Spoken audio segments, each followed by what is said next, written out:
Nungguin ya.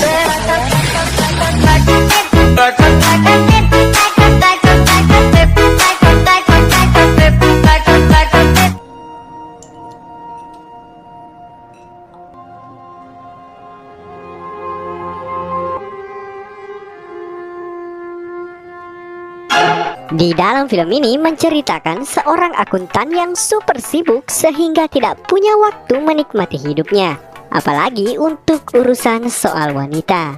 Sampai suatu ketika ia secara tidak sengaja masuk ke dalam sebuah komunitas cinta satu malam yang memungkinkan para anggotanya bisa saling bermantap-mantap tanpa hubungan ikatan. Di sana ia pun mulai jatuh cinta pada salah satu partner tidurnya. Oke, tanpa basa-basi lagi, yuk kita langsung intip aja alur film lengkapnya guys. Check it out. Tapi sebelum lanjut, jangan lupa klik tombol subscribe di bawah ini dan aktifkan tombol loncengnya. Oke.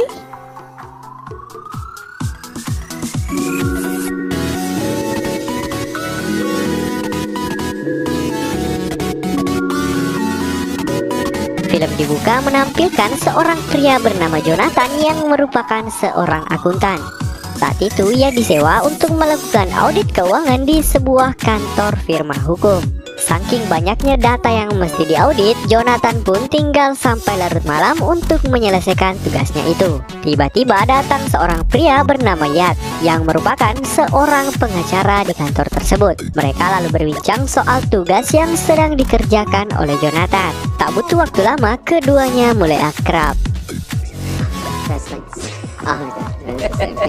Setelah noki-noki cantik, Jonathan bergegas pulang dan pergi ke stasiun bawah tanah. Di sana ia sempat bertemu dengan seorang wanita berambut pirang yang menanyakan tujuan kereta tersebut. Sepanjang perjalanan, Jonathan terus memperhatikan si wanita itu.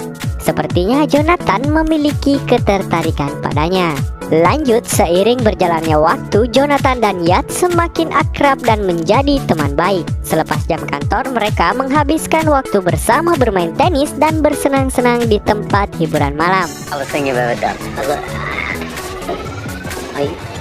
Lalu suatu hari tiba-tiba Yat menerima panggilan yang mengharuskannya berangkat ke London untuk beberapa minggu.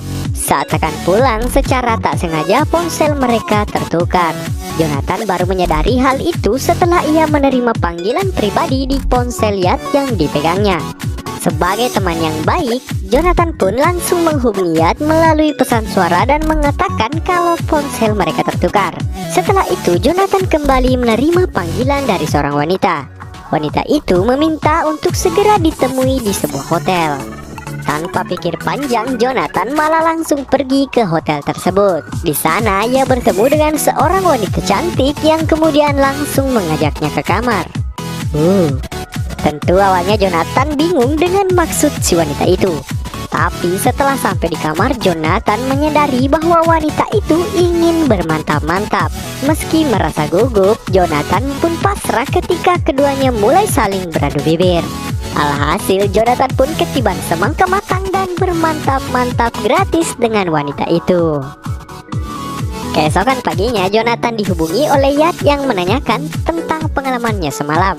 Tentu Jonathan jujur dan berkata kalau ia merasa sangat-sangat puas. Yat sendiri senang mendengar dan mengizinkan Jonathan untuk memakai fasilitas nikmat itu sepuasnya. Jonathan pun menyadari bahwa Yat pasti adalah member eksklusif klub mantap-mantap kelas atas.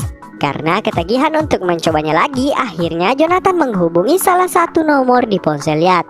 Tapi kali ini Jonathan sedikit apes karena yang dihubunginya adalah wanita lanjut usia. Wanita itu lantas menduga kalau Jonathan adalah member baru. Karena itu ia sedikit menjelaskan aturan main pada Jonathan. Wanita itu menjelaskan kalau siapapun yang menghendaki pertemuan terlebih dahulu, maka dia jugalah yang harus menyiapkan kamar. Kemudian dilarang juga untuk memberitahu identitas pribadi masing-masing, yang paling penting tidak boleh bermain kasar di atas ranjang. Setelah paham dengan cara kerjanya, berminggu-minggu berikutnya Jonathan pun bermantap-mantap dengan beberapa wanita kelas atas.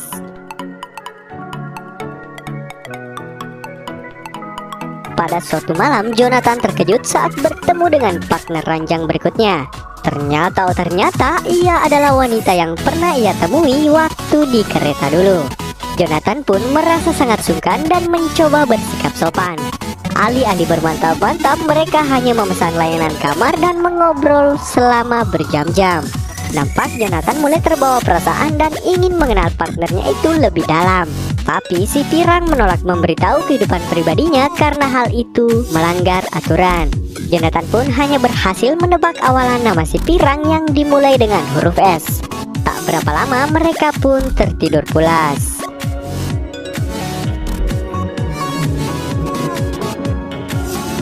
Hari-hari berikutnya Jonathan pun mulai kepikiran dengan si S itu. Oleh karena itu ia menolak penelpon yang lain yang ingin satu kamar dengannya. Sampai suatu waktu si S akhirnya menelpon Jonathan dan ingin bertemu. Mereka pun kembali menghabiskan waktu bersama. Kesempatan itu dimanfaatkan Jonathan untuk mengungkapkan kalau ia menginginkan hubungan yang lebih dari sekedar partner ranjang. Keduanya pun melanjutkan kemesraan di sebuah kamar hotel. Sebelum masuk ke aktivitas inti, Jonathan pergi sejenak untuk mengambil es di luar kamar. Tapi saat ia kembali, si partnernya itu menghilang dan meninggalkan noda darah di atas ranjang. Tiba-tiba seseorang memukul kepala Jonathan dan seketika membuatnya pingsan. Singkat cerita, Jonathan kemudian tersadar dalam keadaan kamar yang sudah kembali rapi. Ia pun langsung memanggil polisi dan menceritakan secara detail peristiwa yang baru saja dialaminya.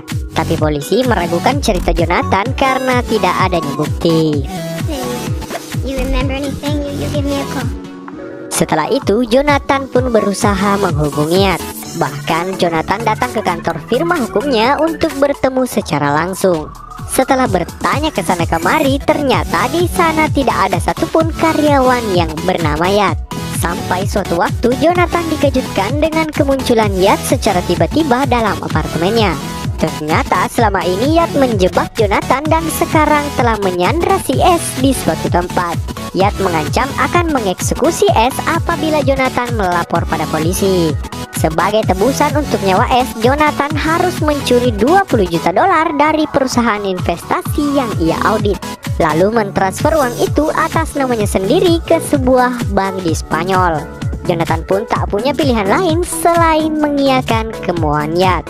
Lanjut, suatu malam Jonathan menerima pesan suara di ponsel Yat dari seorang wanita yang bernama Tina, yang sepertinya mengenal Yat secara pribadi.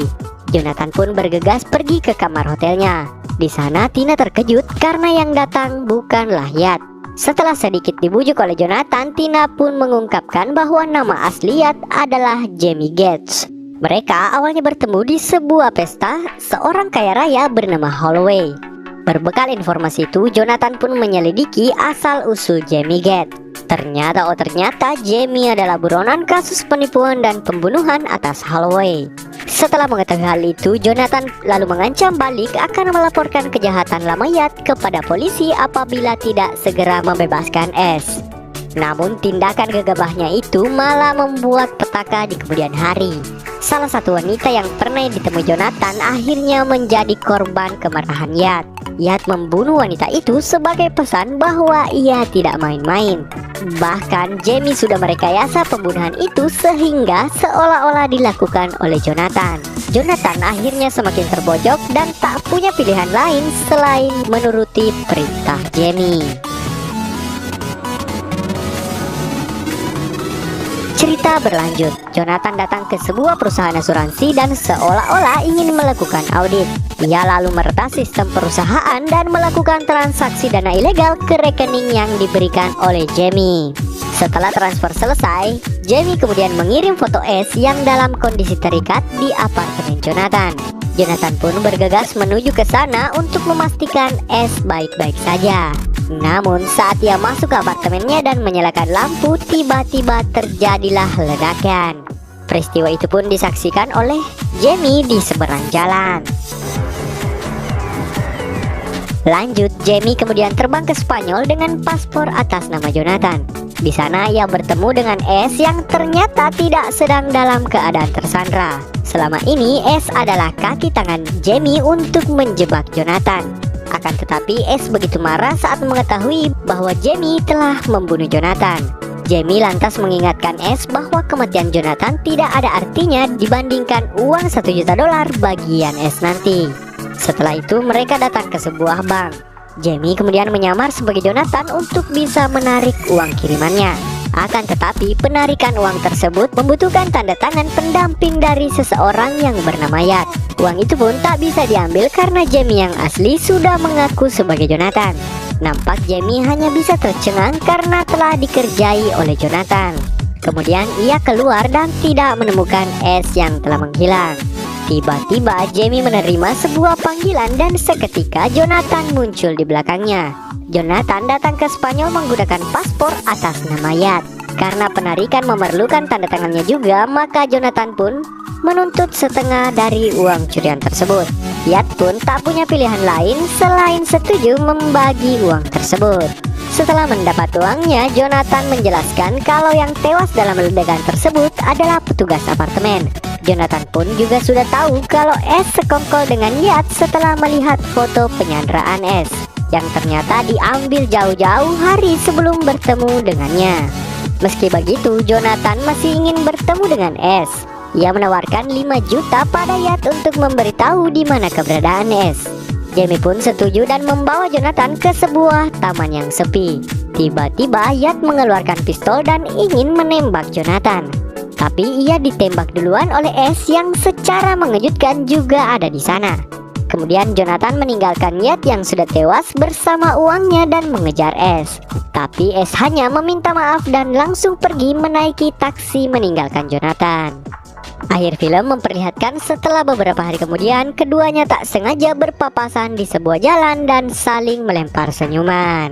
Dan film pun selesai.